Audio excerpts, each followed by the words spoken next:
Doctor Ajay Kumar Singh, जवाब आ गया है, बोलिए।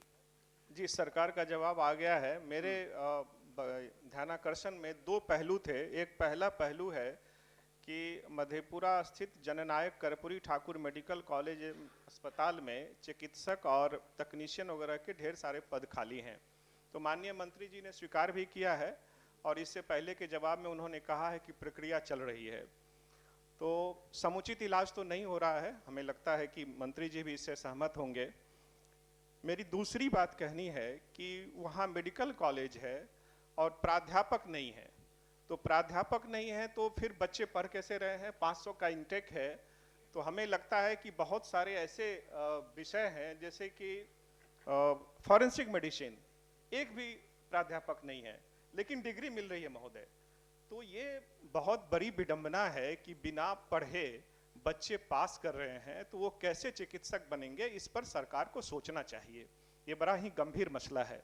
दूसरी बात मैं कह रहा हूं कि इन्होंने कहा कि मरीज को रेफर नहीं किया जाता है, कार्डियोलॉजिस्ट, न्यूरोलॉजिस्ट और यूरोलॉजिस्ट में ही रेफर किया जाता है। लेकिन जो एक्सीडेंट वाले मरीज आते हैं, जो जले हुए मरीज रहते हैं, तो हल्का भी अगर थोड़ा सा भी सीरियस नेचर का रहता है तो जननायक कर्पूरी ठाकुर मेडिकल कॉलेज से पटना रेफर कर दिया जाता है।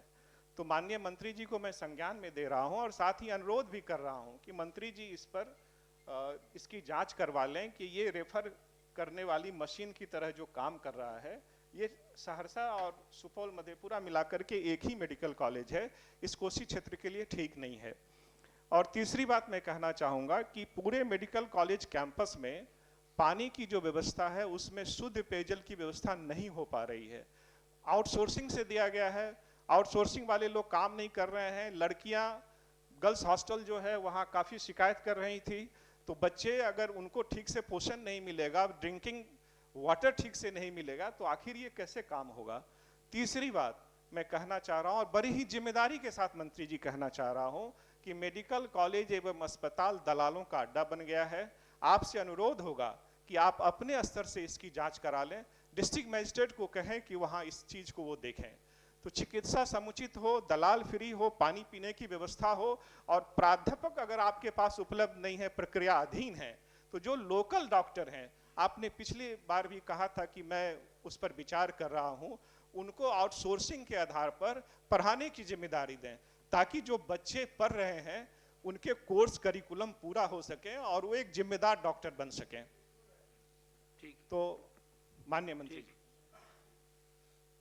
महोदय, जो भी मेडिकल कॉलेज चलता है, चाहे वह सरकारी हो या प्राइवेट हो, वो एनएमसी की देखरेख में चलता है और जितने भी सीटों की स्वीकृति दी जाती है एनएमसी के द्वारा, वो उसकी समिति के जांच के उपरांत ही दिया जाता है और किस विभाग के अंदर पीजी की पढ़ाई होनी है, उस पीजी की पढ़ाई के अनुसार फैकल्टी है कि नहीं, वो भी एनएमसी के द्वारा जांचोपरांत ही वहां पढ़ाई की अनुमति दी जाती है। इसलिए किसी भी मेडिकल कॉलेज में प्राध्यापक नहीं हो और वहां पढ़ाई हो रहा हो, ऐसा नहीं हो सकता, क्योंकि एनएमसी हर वर्ष उसकी निगरानी करता है और यदि कहीं कोई कमी होता है तो तुरंत वो इंगित करता है और सुधार नहीं करने पे मान्यता तक रद्द कर देता है, नहीं तो सीट की संख्या तो घटा ही देता है। इसलिए जो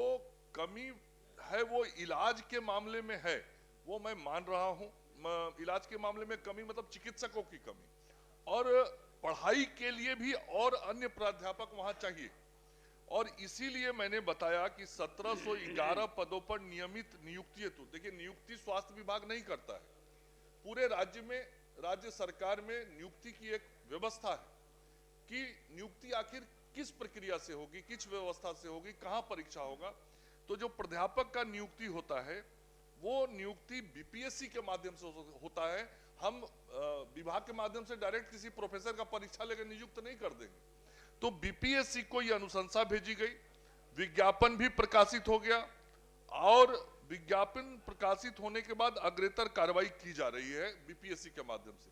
तो जब रिजल्ट मुझे प्राप्त होगा तभी मैं नियुक्ति कर पाऊंगा और उसके लिए विभाग लगातार जितना रिमाइंड कर सकता है वो बीपीएससी को कर रहा है। उसके अतिरिक्त महोदय, सह-प्राध्यापक का 655 जो रिक्त पद है और प्राध्यापक का जो 269 संविदागत पद है, जिस संविदागत पद की बात माननीय सदस्य कर रहे थे, ये दोनों पदों के नियुक्ति हेतु विज्ञापन भी प्रकाशित हो गई है और काउंसलिंग भी हो गया है। ये काउंसलिंग होने के बाद अब काउंसलिंग की कार्रवाई पूरी की जा चुकी है और स्क्रूटनी की प्रक्रिया पूर्ण करने के पश्चात ये पदस्थापन का काम कर दिया जाएगा। जिस संविदा वाली आप बात कर रहे हैं, तो रेगुलर और संविदा दोनों का बहुत स्पष्टता के साथ मैंने अपने जवाब में उल्लेख किया है। दूसरा, पीने की पानी का हालांकि इस प्रश्न में चर्चा नहीं है, नहीं तो मैं उसके बारे में पूरी जानकारी प्राप्त करके आता, लेकिन मेरे संस्थान में यदि मेरे छात्रों को पेयजल की किसी प्रकार की कठिनाई की सूचना माननीय सदस्य को मिली है तो मैं उसको दिखवा लेता हूं और शीघ्र हमारे बच्चों को वहां शुद्ध पेयजल पीने को मिले, इसको मैं सुनिश्चित करवाऊंगा। तीसरा, रेफर का जहां तक विषय है महोदय, ये हम निर्णय नहीं कर सकते या अजय जी निर्णय नहीं कर सकते कि किस पेशेंट को रेफर किया जाए, किसको नहीं किया जाए।